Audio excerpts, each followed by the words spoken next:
Tervehdys Inderes TV:n katsojat. Solvers julkisti tänään Q3-katsauksensa ja mulla on sen tiimoilta haastattelussa yhtiön toimitusjohtaja Stefan Nyström.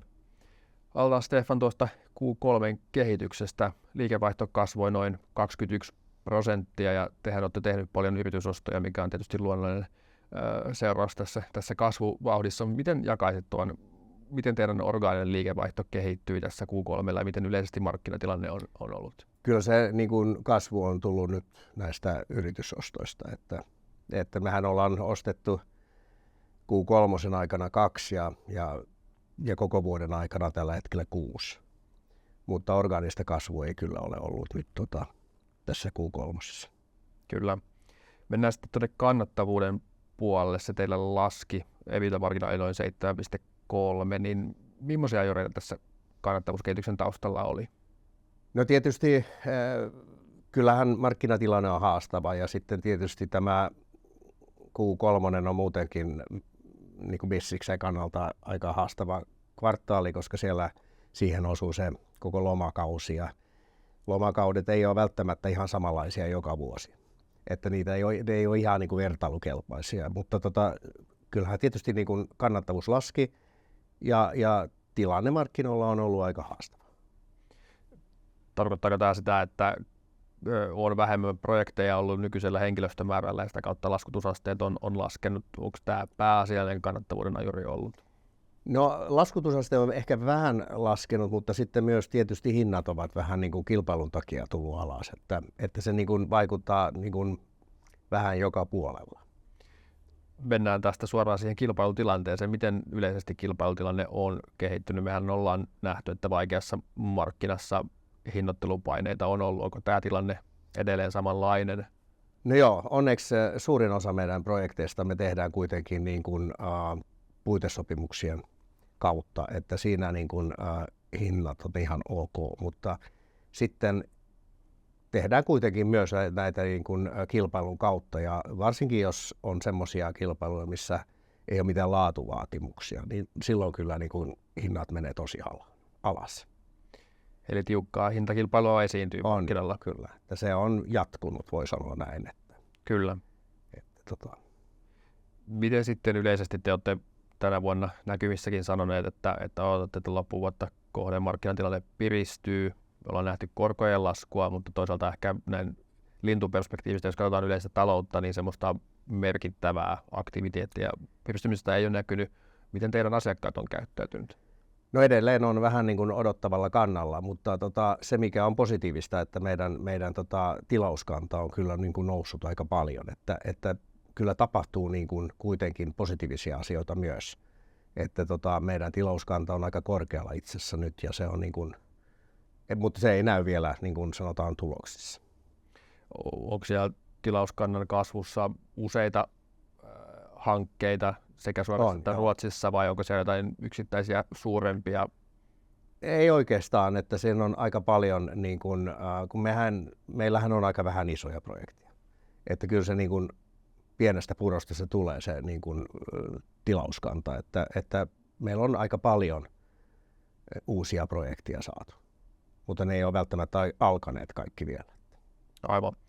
Hypätään sitten kvartaalin aikana tulleeseen ihan merkittäväänkin uutisen siitä, että aiotte laajentua Puolaan ja käsittääkseni nyt ensimmäinen askel on se, että maayhtiö perustetaan. Mitä voit tarkemmin kertoa siitä suunnitelmasta, että millaisilla askelmerkeillä sinne Puolaan laajennutaan ja millaisella aikataululla? No niin kuin sä sanoit, me aloitetaan tällä maayhtiöllä, koska tietysti se maayhtiö tulee sitten omistamaan nämä, niin kuin meillä on Solvers Finland, meillä on Solvers Sweden, tulee olemaan Solvers Puola vai mikä se nyt sen nimi tulee olemaan, mutta ja meillä on neuvottelut menossa, mutta se, että milloin ne menee maaliin vai meneekö ne maaliin, niin sitä ei voi niin kuin oikein ennustaa, että me kyllä kerrotaan sitten, kun ne menee. Mutta niin kuin mä sanoin, että neuvottelut on käynnissä. Miksi valitsitte Puolan markkinan tälle kansainväliselle laajentumiselle? No se on oikeastaan monta syytä. Että ensinnäkin tietysti Puola on EU-maa ja Puola on aika iso, jos ajatellaan, että siellä asuu 38 miljoonaa ihmistä. Ja siellä on paljon infrapuolella, energiapuolella ja myös logistiikkapuolella niin kuin projektia, niin kuin, potentiaalisia projekteja. Että siellä niin kuin investoidaan aika paljon. Plus, että puolalaiset suunnittelutoimistot ovat niin kuin, tottuneet tekemään myös suunnittelua esimerkiksi naapurimaihin Saksaan. Että, ja sitten voi ehkä todeta vielä, että se hintataso Puolassa on tietysti alempi kuin sekä Pohjoismaissa että Saksassa. Että se on niin kuin, jos ei ole töitä Puolassa, voi tehdä suunnittelua sieltä käsin muuallekin. Kyllä.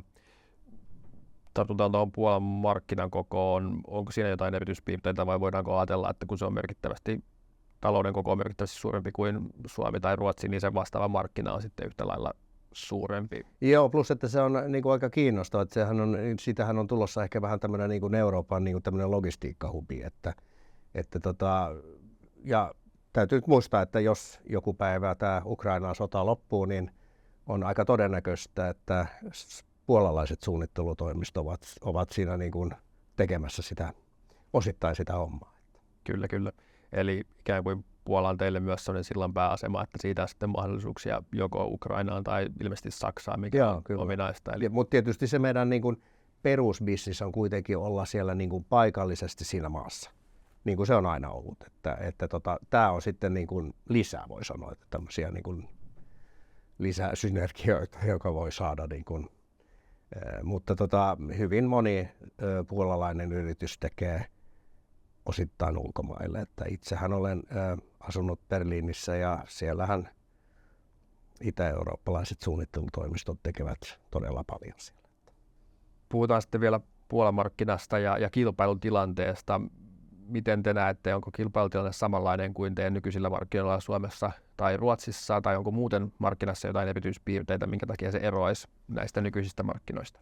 No, bisniskulttuuri on varmaan erilainen ja kyllä niin kuin, todennäköisesti on syytä olla aika hyvä kontrolli ja lähtökohtaisesti me kyllä ajatellaan, että meidän yritykset tai ne yritykset, mitä lähdetään mahdollisesti ostamaan, niin ehkä ainakin alussa eivät olisi 100% niin solvenssin.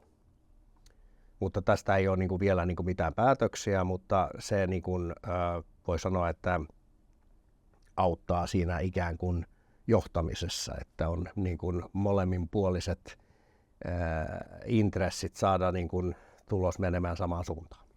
Eli tarkoitus varmasti sitten myös sitouttaa se paikallinen johto siellä jonkinnäköisillä omistusosuuksilla. Kyllä. Tässä on muutaman kerran jo vähän viitattu epäorganiseen kasvu- ja yritysostoihin, ja nehän on keskiössä teidän strategiassa. Mitä voit sanoa siitä, että missä teidän fokus on nyt siellä yritysostorintamalla? Onko se täysin siellä Puolassa vai aiotteko edelleen säilyttää aktiviteettitasoa myös täällä Suomen ja Ruotsin markkinoilla? Ei, kyllä meillä on edelleen niin kuin, Ruotsissa myös ja Suomessa käynnissä ja potentiaaliset ostokohteet, että tämä on nyt vaan niin kuin, mehän ollaan pitkään puhuttu siitä, että me halutaan laajentua 3. maahan ja tämä meidän konseptihan on periaatteessa niin kuin semmoinen, joka periaatteessa voi toimia monessa maassa.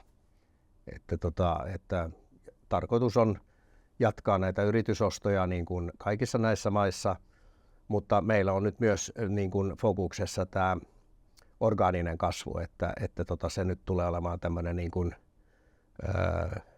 siis olemassa olevissa yrityksissä siellä, missä se on mahdollista. Jäädään seuraava, miten Puolan laajentuminen lähtee liikkeelle. Kiitos Stefan haastattelusta. Kiitos.